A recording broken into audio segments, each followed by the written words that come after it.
ไม่ได้นะครับบางทีการเจ็บไข้ได้ป่วยก็เป็นส่วนที่สถานการณ์วันนี้อาจจะคุยสัก2 3 4ประเด็นนะครับก็คือเรื่องของสถานการณ์ของความเจ็บป่วยพระสงฆ์นะครับแล้วก็พระธรรมวินัยตัวของพรบคณะสงฆ์ก็ดีธรรมนูญสุขภาพพระสงฆ์แห่งชาติเมื่อปี60มาถึงตอนนี้ปีปรับปรุงปี66แล้วก็พันธกิจของหน่วยงานภาครัฐหรือกระทรวงสาธารณสุขนำมาสู่การรับรองสังคมของผู้สูงอายุหรือบทบาทหน้าที่ของพระกีฬานุปถะอันนี้อาจจะคุยในประเด็นเพื่อทบทวนสถานการณ์ให้กับทางญาติโยมเนาะได้เห็นว่าจริงๆแล้วสถานการณ์เนี่ยถ้าเราพูดถึงปัจจุบันเนาะจำนวนวัดของเราก็ในประเทศไทยก็มีทั้งหมดอยู่ประมาณ 40,000 กว่าวัด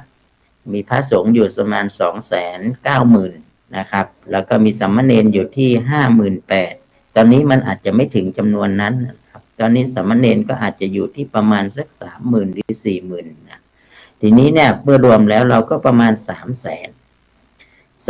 เนี่ยเราจะเห็นว่าภาคเหนือเราเนี่ยเนาะก็มีวัดอยู่ทั้งหมดอยู่ประมาณเกือบ4,000 กว่าวัดนะครับนะ 4,000 มีพระสงฆ์ทีนี้ในเชียงใหม่เราเนี่ยมีวัดมีพระมีวัดเนี่ยประมาณ 1,700 กว่าวัด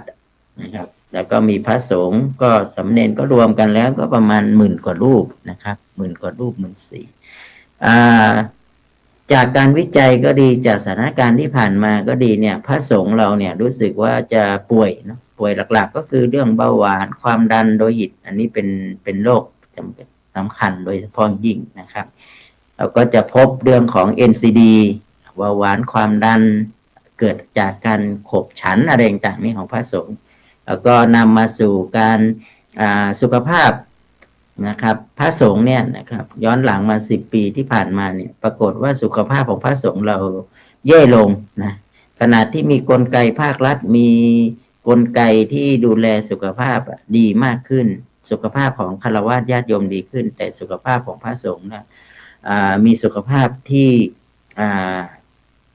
ค่อนข้างเสี่ยงมากขึ้นนะครับเราจะพบปัจจัยเสี่ยงของพระสงฆ์ก็อาจจะเกิดจากอาหารการฉันอาหารหรือแม้กระทั่งเรื่องของบุหรี่กิจกรรมทางกายนี่นะครับก็จะมีสถานการณ์อยู่เป็นประจำเนาะที่เราพบก็คือไม่ว่าจะเป็นเรื่องของสถานการณ์เจ็บป่วยของพระสงฆ์พระสงฆ์ถูกทอดทิ้งนะครับพระสงฆ์เราไม่มีใครดูแลตามสื่อตามแรงต่างนะครับแล้วก็มาถึงเรื่องของระบบการเข้าถึงไม่ว่าจะเป็นเรื่องของการรับรู้ระบบการประกันหลักสุขภาพการเข้าถึงฐานข้อมูลของพระสงฆ์การย้ายสิทธิ์การตรวจคัดกรองบทบาทของพระสงฆ์กับการเป็นผู้นำกองทุนที่มีเยอะแยะหมดเลยนะครับแต่ทีนี้สภาพสถานการณ์เมื่อมีธรรมนูญสุขภาพพระสงฆ์แห่งชาติก็โดนครับเราก็มีการจัดทำจนมีการประกาศธรรมนูญสุขภาพพระสงฆ์แห่งชาตินะครับเมื่อปี60ครับพอมีธรรมนูญสุขภาพนี่ก็มีการมีความร่วมมือกันครับมีความร่วมมือไม่ว่าจะเป็นหน่วยงานกระทรวงสาธารณสุขไม่ว่าจะเป็นสำนักงานหลักประกันสุขภาพแห่งชาติสำนักงานกองทุนสนับสนุนการสร้างเสริมสุขภาพหรือที่เราเรียกว่าสสสนะครับนำไปถึงสชที่เป็นคณะกรรมการเรื่องของคณะกรรมการสุขภาพแห่งชาตินะครับแม้กระทั่งมหาเถรสมาคมก็หันมาสนใจเรื่องสุขภาพของพระสงฆ์นะครับหลักๆจริงๆบทบาทของเราก็คือเราอยากกดคัดกรองพระสงฆ์การเข้าถึงการรักษาพัฒนานะครับวัดส่งเสริมสู่วัดรอบรู้สุขภาพอะไรต่างเป็นฐานข้อมูลเป็นมีพระนักสื่อสารสุขภาวะพระนักเทศสุขภาวะมิติอะไรเกิดในกองทุนเยอะแยะไปหมดเลยนะครับด้วยความเป็นที่เราเห็นก็คือด้านการพัฒนาพระกีฬานุปัฏฐานมีหลักสูตรอบรม35 ชั่วโมง7ไปสู่การ420 ชั่วโมงอะไรต่างๆนี่นะครับอันนี้ก็ด้วยกลับมาถึงแนวคิดหลักคำสอนที่เราคิดว่าการสร้างพระกีฬานุปัฏฐานก็ตามที่ว่าภิกษุทั้งหลายเนี่ยนะครับเมื่อใดก็ตามที่เราไม่ได้ดูแลกันนะครับเวลาเจ็บไข้ได้ป่วยบางทีก็ต้องลาสิกขาไป เป็นภาระของลูกหลานเป็นภาวะของญาติโยมนะครับเราจะเห็นสถานการณ์นะครับตอนนี้ก็เริ่มมีวันก่อนนี้ผมก็ได้ลงไปดูพระหลวงพ่อท่านนะครับรูปหนึ่งครับที่อยู่ที่อำเภอแสนทรายแล้วก็ท่านก็ตอนนี้ก็ต้องมาพักอยู่กับบ้านโยมเพราะว่าไม่มีใครดูแลนะครับเพราะว่าอยู่ที่วัดก็จะลำบากนะครับที่สันกำแพงแล้วก็ย้ายมาอยู่ที่สารพีนะครับตอนนี้ก็ยังไม่รู้ว่าจะมีใครมาดูแลนะครับจนในที่สุดเนี่ยมีพระหลายรูปที่ต้องลาสิกขาไปในท่ามกลางที่ไม่มีใครดูแลแล้วก็พระสงฆ์เราก็อาจจะขาดความรู้เรื่องนี้หรือแม้กระทั่งจะดูแลกันแล้วจะดูแลกันยังไงนะครับแล้วบริบทของวัดนะครับที่มีสถานที่เพียงพอไหมมีเจ้าหน้าที่ที่จะพอไหมอันนี้เนี่ยก็เป็นอีกอันหนึ่งแต่ถ้าเกิดว่าเราไม่ดูแลกันเองนะครับไม่ดูแลพระสงฆ์ไม่ดูแลไม่มีความรู้ด้านนี้เนี่ยก็ยากเนาะที่จะผ่านวิกฤตของการเจ็บไข้ได้ป่วยโดยเฉพาะยิ่งเนี่ยนะครับเราจึงมีความเห็นว่ามีพระกิรานุปถากทุกวัดแล้วก็มีกุฏิชีวาภิบาลก็คือมีกุฏิสำหรับรองดูแลนะครับตอนนี้ก็เริ่มจะมีการผลิตพระกิรานุปถากนะครับขึ้นมาเป็นประจักษ์จำนวนพอสมควรนะครับแล้วก็เราจะเห็นว่าใครก็ตามนะครับที่พระพุทธเจ้ายังให้ความสำคัญอย่างยิ่งนะครับใครที่ดูแลอุปสมบทพระสงฆ์ที่เจ็บป่วยก็ดีก็หมายถึงว่าได้อุปถากนะครับภิกษุอาพาธเนี่ยก็ถือว่าได้อุปถากพระพุทธองค์อันนี้เป็นเรื่องที่สำคัญเพราะเจ้าได้ให้ความสำคัญอย่างยิ่งเรามีพระกิรานุปถากในหลักสูตรที่ว่าไว้นะครับของเราก็อบรมมีการจัดทำเรื่องของการขับเคลื่อนทั้ง8จังหวัดเนาะมีการอบรมมีงานสมัชชาสุขภาพมีกขป.เข้ามาสยับเรามีการไปทำเรื่องของพระกิรานุปถากเราแบ่งไว้ประมาณสัก3 กลุ่มนะกลุ่มแรกก็คือกลุ่มพระสงฆ์นะครับพระสงฆ์ที่พูดถึงเรื่องที่เราเรียกว่ายังติดสังคมอยู่เนาะพระสงฆ์ที่ติดสังคมที่กำลังมีบทบาทนี่อันนี้ก็ยังพอมีการดูแลกันได้ครับไปมาหาสู่กันได้รับกิจนิมนต์ไปสนองศรัทธาญาติโยมก็ยังได้อยู่แต่พอเริ่มที่จะติดวัดเข้ามาเนี่ยนะครับอันนี้ก็จะลำบากนิดหนึ่งว่าจะออกไปยังไงจะเดินทางไปยังไงอันนี้ก็จะต้องมีพระลงไปดูเยี่ยมเยียนกันที่นั่นมาก็ระหว่างญาติโยมก็เหมือนกันนะครับพระก็ไปเยี่ยมญาติโยมให้กำลังใจญาติโยมที่ติดบ้านก็เหมือนกับว่าเป็นสังคมที่เพื่อสังคมที่แบ่งปันสังคมที่เกื้อกูลกันพระสงฆ์ก็เยียวยาจิตใจของญาติโยมนะครับแล้วก็ไปดูแลกันเองอันนี้ก็เป็นความงดงามนะครับของคณะสงฆ์แต่บางท่านพอขยับขึ้นไปถึงการติดเขาเรียกว่าติดเตียงหรือไม่สามารถที่จะดูแลตัวเองเนี่ยนะครับกลุ่มที่ติดเตียงจะทำยังไงให้เป็นกลุ่มที่มีเป็นติดวัดได้แล้วกลุ่มที่ติดวัดจะทำให้เป็นผู้ติดสังคมที่สามารถทำกิจกรรมอะไรต่างๆได้เราก็จะเห็นมีบทบาทของพระกิรานุปถากลงไปให้เยียวยาครับอันนี้ก็จะทำให้เราเห็นว่าสังคมของพระสงฆ์เราเนี่ยนะครับก็โดยเฉพาะการดูแลกันทางบทบาทของพระกิรานุปถากก็ค่อนข้างจะมีนะครับทั้งหมดทั้งมวลก็เป็นการสนองงานในเมตตาพระเดชพระคุณหลวงพ่อครับพ่อเจ้าคุณสมเด็จพระมหาธีราจารย์ครับเจ้าคณะใหญ่หัวเหนือครับท่านเมตตาในการประถมดูแลพระกิรานุปถากครับในการขับเคลื่อนเราก็จะเห็นตอนนี้มีพระกิรานุปถากทั่วประเทศประมาณ10,000 กว่ารูปนะครับในกรมอนามัยกระทรวงสาธารณสุขได้ร่วมกันพัฒนาอบรมนะครับในผ่านการหลักสูตรถ้าเรามองเห็นกันเราก็มีพระนักสื่อสารเนาะพระนักสื่อสารเรื่องสุขภาวะโดยของพระนักสื่อสารก็เริ่มจะมีพูดถึงเรื่องของสุขภาพพระสงฆ์พูดถึงเรื่องว่าพระสงฆ์ไปสังเคราะห์ชุมชนยังไงบ้างแล้วก็สุดท้ายแล้วเนี่ยนะครับบทบาทของพระเราเนี่ย นะครับจะเยียวยาช่วยเหลือญาติโยมยังไงแล้วเราจะอยู่ยังไงก็มีการผลิตพระนักสื่อสารตั้งแต่การผลิตพระนักสื่อสารระดับพื้นที่ระดับภาคแล้วก็ไปอยู่ระดับอาเซียนครับตอนนี้เราก็มีพระนักสื่อสารอาเซียนที่เป็นได้รับความอนุเคราะห์จากทางไทย PBS นะครับเป็นผู้ที่มาร่วมกันพัฒนาพระนักสื่อสารเราก็จะมีกระบวนการพระนักสื่อสารที่ทั้งหมดทั้งมวลเนี่ยก็สามารถที่จะติดตามบทบาทของพระนักสื่อสารกับการศึกษาผู้สูงอายุในปัจจุบันนี้ได้นะครับเราก็จะเห็นว่า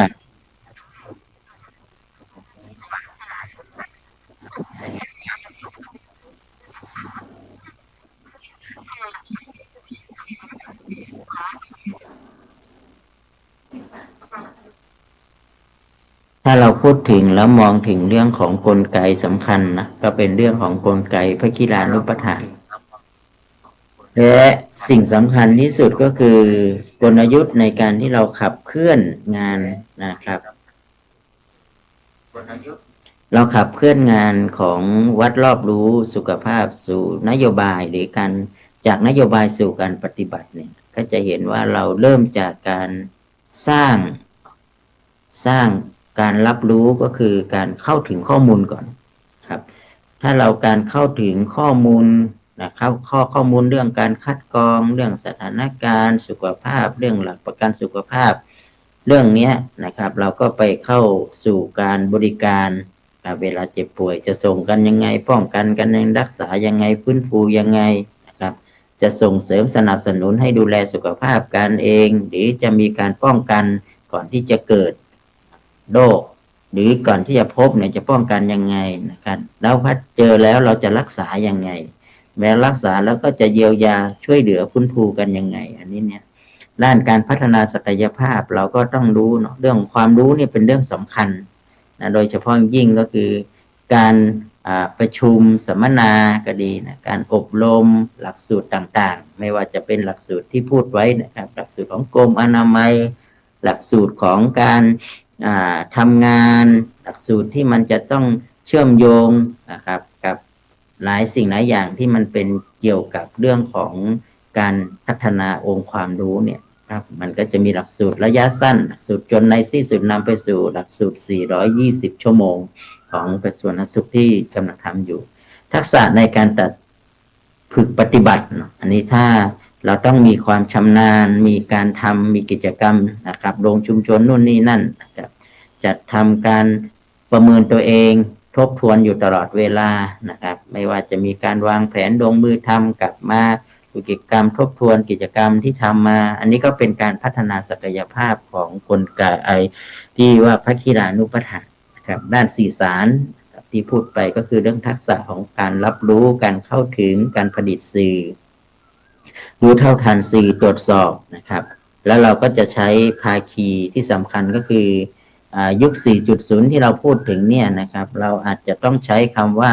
พอสมควรเนี่ยนะครับไม่ว่าจะใช้เรื่องของพัฒนาชุมชนนะครับเรื่องปทเรื่องสาธารณสุขเรื่องมวลชนเรื่องครอบครัวเรื่องวัดเรื่องโรงเรียนที่บวรคงไม่ไหวก็จะมีราชการมาร่วมด้วยบ้านวัดราชการที่เราพูดถึงกลไกเครือข่ายนี้ก็จะเป็นส่วนหนึ่งครับที่จะทำให้จากการที่เราลงพื้นที่เราใช้กลไกข้อมูลแล้วเราก็ลงพื้นที่ไปเยียวยานะครับไปพระที่ไม่สามารถอยู่ในวัดได้ต้องมาดูแลที่บ้านเราก็ในการด้วยความที่ท่านก็ยังไม่อยากจะลาสิกขานะครับจริงๆบ้านปลายชีวิตเนาะถ้าพูดถึงก็ไม่มีใครอยากลาสิกขาในช่วงที่กำลังถึงวัยที่จะต้องละสังขารเนี่ยอย่างน้อยก็อยากจะอยู่จนวินาทีสุดท้ายนะครับได้ตายได้ลามรณภาพในความเป็นพระสงฆ์อย่างเงี้ยถือว่าเป็นความหวังสูงสุดของชีวิตคนนักบวชละอย่างเงี้ยนะครับแต่พอใกล้ที่จะนั่นไปแล้วปรากฏว่าเจอสภาพปัญหาสุขภาพมาเบียดเบียนแล้วก็ในที่สุดจำเกียรติจะต้องลาสิกขาออกไปอย่างเงี้ยนะครับนี่คือเป็นสิ่งที่เราก็ไม่อยากให้เกิดขึ้นนะครับทางหน่วยงานที่ภาคีเครือข่ายไม่ว่าจะเป็นหลักประกันสุขภาพ นะครับหรือว่าสปช.เขตหนึ่งเราร่วมกับทางศูนย์อนามัยที่หนึ่งเชียงใหม่นะครับโรงพยาบาลประสาทเชียงใหม่แล้วก็โรงพยาบาลสงฆ์ของมหาราชนครเชียงใหม่เนี่ยเราก็พยายามที่จะลงไปเยี่ยมเยียนลงไปตรวจคัดกรองข้อมูลนะครับสถานการณ์แม้ว่าอาการกระทิงเราไปถึงเรื่องของการคุยกันเรื่องของพัฒนาหลักสูตรที่เป็นหลักสูตร420ชั่วโมงนะครับร่วมกับทางวิทยพยาบาลร่วมกับทางสาธารณสุขร่วมกันเนี่ยเราก็คิดว่าถ้าเรามาเปิดหลักสูตร420ชั่วโมงเพราะว่ากลุ่มเป้าหมายเนี่ยเนื่องจากว่า35ชั่วโมงเนี่ยความรู้ยังไม่เพียงพอแม้กระทั่ง70ชั่วโมงเราก็ยังไม่มีทักษะในการที่จะดูแลกลุ่มเป้าหมายที่เป็นพระสงฆ์ที่ติดเตียงได้ฉะนั้นสิ่งสำคัญที่สุดต้องมีความรู้มากกว่านั้นก็คือ420ชั่วโมงนะครับแต่ถามว่าพระสงฆ์เราจะต้องมาเป็นหน้าที่ไหมหรือเป็นอะไรทำไมพระเราต้องมาทำหน้าที่บทบาทนี้ถ้าเราไม่ทำแล้วใครจะมาดูแลเราเนาะถ้าพระสงฆ์เราไม่ดูแลกันเองแล้วใครจะดูแลล่ะนะครับเวลาเราหรือว่าเราจะต้องให้ฆราวาสญาติโยมมานะครับแม้กระทั่งที่โรงพยาบาลสงฆ์ตอนนี้ก็เต็มหมดแล้วนะครับตึกกว่ามีคนดูแลของพระเราก็มีน้อยบุรุษพยาบาลหรือเจ้าหน้าที่ที่จะมาดูแลพระเราก็น้อยมากนะครับบุคลากรทางการแพทย์ก็น้อยแล้วพระสงฆ์เราก็เจ็บป่วยกันมากขึ้นนะครับถ้าญาติโยมไปที่โรงพยาบาลสงฆ์ไปถวายเพลลองขยับลองไปเวียนเยี่ยมนะครับเตียงของพระที่ดูแลเนี่ยหลายสิบรูปเลยซึ่งพอมาอยู่รักษาที่โรงพยาบาลแล้วเนี่ยนะครับเวลากลับไปที่วัดก็จำหน่ายหรือว่าจะส่งไปที่วัดก็ไม่มีใครดูแลทางวัดก็ไม่มีความพร้อมที่จะดูแลอันเนี้ยสุดท้ายก็ต้องเอาไว้ที่โรงพยาบาลดูแลกันอย่างเงี้ยมันก็จะทำครับแล้วก็เราก็จะคุยกันเรื่องของการพัฒนาเรื่องของนี่ก็คุยครับเราก็เห็นนะครับสิ่งที่ผ่านมาเนี่ยเราก็จะเห็นว่าเราเจอสถานการณ์เนาะไม่ว่าจะเป็นสถานการณ์เรื่องพระสงฆ์เรื่องโอกาสวิกฤตที่มองให้เป็นโอกาสด้านสุขภาพที่เราจะต้องกลับมาอยู่เลยพระสงฆ์แต่ทั้งหมดทั้งมวลเนี่ยนะครับอยากให้มองเห็นว่าเรื่องของสุขภาพของพระสงฆ์ก็ดีเรื่องการที่จะดูแลกันนะครับของพระสงฆ์เนี่ยธรรมาภาพว่าเป็นเรื่องที่สำคัญนะครับอย่างน้อยญาติโยมก็จะได้รับรู้อีกส่วนหนึ่งว่า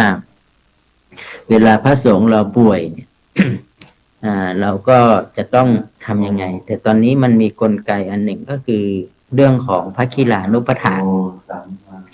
เราก็พยายามที่จะสร้างพระคีลานุปถากให้มาดูแลกันเองพระสงฆ์ก็อย่างน้อยก็ฝึกให้พระลูกเนรได้มีความรู้ด้านสุขภาพเวลาเจ็บไข้ได้ป่วยก็จะได้รู้ว่าตัวเองจะต้องปฏิบัติตัวยังไงจะต้องพิจารณาพิจารณาเรื่อง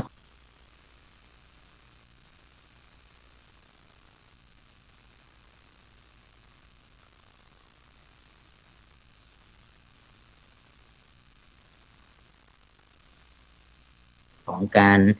ดูแลรักษากันยังไงเนี่ยอันนี้เป็นเรื่องที่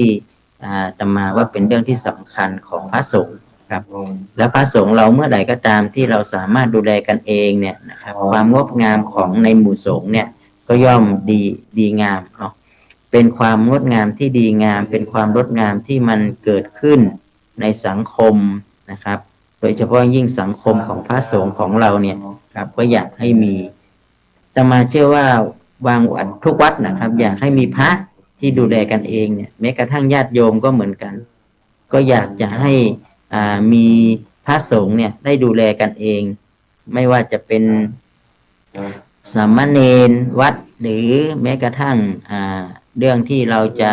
ให้พระสงฆ์เนี่ยทำยังไงที่จะให้ท่านเนี่ยได้เข้าใจและดูแลโดยที่ไม่เป็นภาระของคนใดคนหนึ่งที่จะต้องมาดูแลกันเองอาตมาคิดว่าเป็นเรื่องที่สำคัญอย่างยิ่งนะครับดังนั้นก็วันนี้ตอนเช้านี้ก็เลยเอาเรื่องนี้มาเล่าสู่กันฟังนะครับเผื่อที่ว่าแล้วถามว่าแล้วมันมีการพัฒนาพระคีลานุปถากต่อไหม ตอนนี้นะครับช่วงวันที่ช่วงวันที่ของวันที่13 ถึง 17เนี่ยนะครับที่สถานศึกษาพุทธศาสนาและวิปัสสนานานาชาติเราก็จะมีพระคีลานุปถากนะครับจำนวน8จังหวัดเนี่ยได้มาอบรมพัฒนา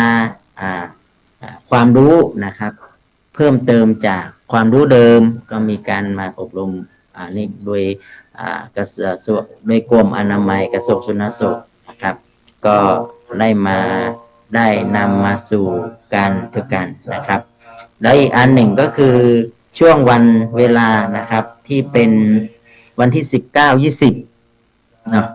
19-20เนี่ยก็เป็นทางมหาวิทยาลัยมหาจุฬาลงกรณราชวิทยาลัยหรือคณะสงฆ์จังหวัดเชียงใหม่ร่วมกับทางโรงพยาบาลประสาทเชียงใหม่เราก็จะจัดอบรมพัฒนาความรู้นะครับเรื่องของกุฏิชีวาภิบาลเพื่อการดูแลพระสงฆ์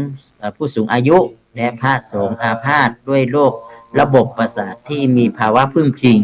สำหรับพระคีลานุปถากอาเซียนครับอันนี้ก็วันที่19-20นะครับหากญาติโยมอยากจะมีส่วนร่วมก็มาร่วมถวายภัตตาหารนะครับมีจำนวน50รูปนะครับซึ่งมาจากมาจาก5-6ประเทศนะครับมีประเทศไทยลาวเวียดนามกัมพูชาพม่านะครับแล้วก็มีทางพระสงฆ์ที่มาเรียนที่มหาวิทยาลัยมีทั้งพระสงฆ์และฆราวาสก็จะมีการมาทบทวนด้านอบรมพัฒนาเพื่อที่จะมีความรู้ด้านการดูแลสุขภาพแล้วก็นำไปสู่การดูแลซึ่งกันและกันอันนี้ก็จะจัดที่โรงพยาบาลประสาทเชียงใหม่นะครับญาติโยมใครสนใจที่จะมาร่วมมีส่วนร่วมในการถวายภัตตาหารเพลก็สามารถที่จะติดต่อนะครับที่อาตมาภาพได้นะครับเบอร์0984758448หรือประสานไปที่โรงพยาบาลประสาทเชียงใหม่นะครับก็ไปร่วมแล้วเป็นเจ้าภาพในการอบรมครั้งนี้นะครับก็จะเป็นบุญเป็นกุศลกับญาติโยมสาธุชนนะครับที่มีส่วนร่วมในการที่จะดูแลสุขภาพของพระสงฆ์นะครับมาดูแล้วตอนนี้นะครับเวลาของธรรมะรับอดุลเช้านี้ก็หมดนะครับก็ต้องขอกราบขอบพระคุณนะครับในเมตตาของคณะสงฆ์จังหวัดเชียงใหม่นะครับแล้วก็มีท่านอาจารย์พระครูโสพลปริยัตินะครับซึ่งเป็นผู้ดูแลรายการธรรมะรับอดุลนะครับของการเผยแผ่พระพุทธศาสนาของคณะสงฆ์จังหวัดเชียงใหม่ได้นิมนต์อาตมาภาพได้มีโอกาสได้มาพบปะกับญาติโยมแล้วก็ได้นำเรื่องราวสิ่งที่จะเกิดขึ้นในสังคมหรือสิ่งสะท้อนสถานการณ์เพื่อจะให้รับรู้กันให้กับญาติโยมได้มีส่วนร่วมท้ายนี้ก็ขออนุโมทนาขอบคุณกับคุณโยมทุกท่านนะครับที่ได้รับชมรายการธรรมะรับอดุลมีคิดปรารถนาสิ่งใดที่เป็นบุญเป็นกุศลก็ขอให้คุณโยมได้มีสุขภาพที่แข็งแรงปรารถนาสิ่งใดที่เป็นคุณงามความดีก็ขอให้กลับมาปกป้องรักษาและสิ่งทั้งหลายที่ญาติโยมปฏิบัติมาก็ขอให้สมความมุ่งมา่ปรารถนาทุกท่านทุกคนเทินขอเจริญพร